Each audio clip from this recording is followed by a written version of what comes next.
जबलपुर से बड़ी राजनीतिक खबर। महिला आरक्षण को लेकर कांग्रेस ने बीजेपी सरकार पर तीखा हमला बोला है। प्रेस वार्ता में कांग्रेस नेताओं ने आरोप लगाया कि बीजेपी महिला आरक्षण के मुद्दे पर जनता को गुमराह कर रही है और इसे राजनीतिक फायदे के लिए इस्तेमाल कर रही है।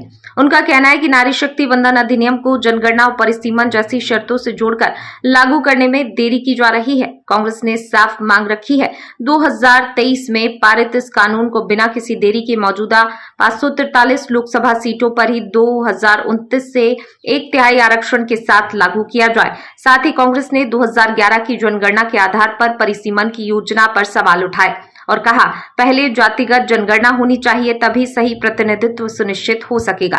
कुल मिलाकर महिला आरक्षण का मुद्दा अब सियासी बहस का बड़ा केंद्र बनता जा रहा है। देखिए, भारतीय जनता पार्टी की जो मंशा है, मैं सबसे पहले उसका कंक्लूजन आपको बता देना चाहती हूँ कि महिला आरक्षण तो बहाना था। दरअसल आपको महिलाओं के पीछे छिपकर के परिसीमन लाना था और इस देश के संघीय ढांचे पर प्रहार करके अपने राजनीतिक उद्देश्यों को सफल बनाना था। ये आपकी मंशा थी, ये आपकी नीति और नीयत थी।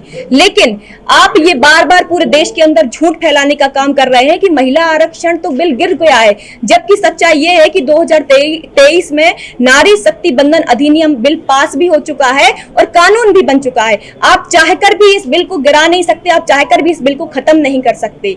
हमारी मांग केवल इतनी है कि मौजूदा 543 विधानसभा जो लोकसभा की सीटें हैं उनमें से आप 1/3 रिजर्वेशन महिलाओं को दीजिए और 2029 में आप लागू कीजिए। आप कहते हैं कि विपक्ष जो है महिला विरोधी है, लेकिन हम ही थे जो 73वां 74वां संविधान संशोधन लेकर के आए और महिलाओं को लोकल बॉडीज में आरक्षण दिया। और आज हमारे 15 लाख महिलाएं जो देश में काम कर रही हैं वो केवल और केवल कांग्रेस की देन है। लेकिन उसके उलट भाजपा की जो मोदी सरकार है वो किस तरीके से हाथरस की बेटी, उन्नाव की बेटी, पहलवान बेटियों के साथ जो होता रहा वो आंख मूंद करके देखती रही। मोदी सरकार उस पर चुप्पी करे रहे। लेकिन सच्चाई ये है कि भारतीय जनता पार्टी महिला विरोधी है, इसलिए उन्होंने 2 बैसाखियों पर इस बिल को खड़ा कर दिया, जनगणना और परिसीमन। हम इतनी मांग कर रहे हैं कि आप ये दोनों बैसाखियां हटाइए और तुरंत ही महिला आरक्षण लागू कीजिए। हमारी सीटें बढ़ाने से कोई दिक्कत नहीं, लेकिन जब जातिगत जनगणना हो रही है तो जातिगत जनगणना के बाद जो परिसीमन होगा उसको हम मानेंगे। लेकिन आप कह रहे हैं कि हम 2011 की जनगणना के आधार पर करेंगे, तो ये हम पूरा विपक्ष जो है कतई नहीं होने देगा। वजह क्या है?